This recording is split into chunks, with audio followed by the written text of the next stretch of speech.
Kausap ko si Sir Rodel Simbulan na avail niya po yung Mahindra 5050. Sir, based dun sa mga dating nagpaparotor sa'yo at saka yung ito na ang ginamit mong Mahindra, kamusta po yung naging performance ng Mahindra dito? Sabi nila sir ng mga farmer na nasa-servituan na malinis siya pang-araro. Lalo na yung mga blade niya is 6 blade per row.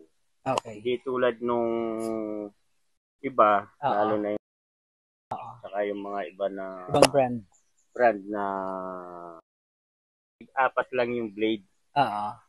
Kaya pag dumaan yung rotor niya sa bukid, kung itong Mahindra ang gamit mo, talagang buwag yung lupa. Pinong-pino. Hindi tulad ng mga ibang brand na makikita mo butil-butil yung pagkakaararo ng lupa. Parang nakakumpul-kumpul ka. Nakakumpul-kumpul. Unlike dito sa kumbaga, kung mambabato ka, pwede mo pambato.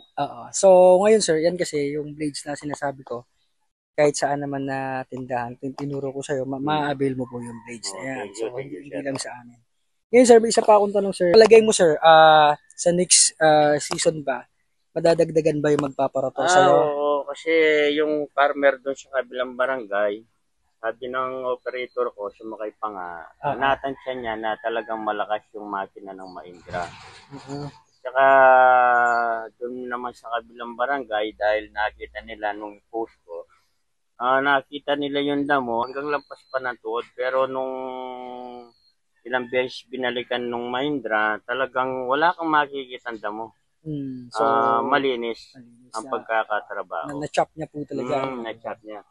So, titingnan mo, saan ba napunta yung damo? Wala kang makikita ang damo.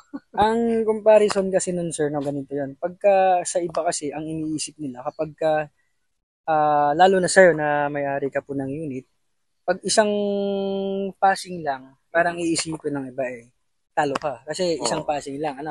Tapos sa customer naman na nagparotol sa'yo, advantage, panalo sila. Kasi single passing lang. Pero at the end nun sir, ang magiging advantage mo doon is yung customer next season babalik sa'yo. Babalik, dahil sa magandang service. Kung maganda yung performance. Yun ang kaibaan niya. Kasi nasanay lang tayo sa mga palaging nakikita ng mata natin. Pero kung titingin tayo sa trabaho, performance ng makina,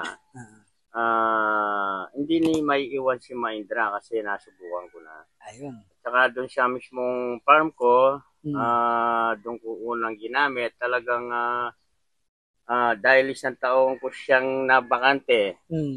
Pero makapal yung damo, pero nung doon namin dinemo si Mahindra, talagang yung damo talaga. Ng gusto.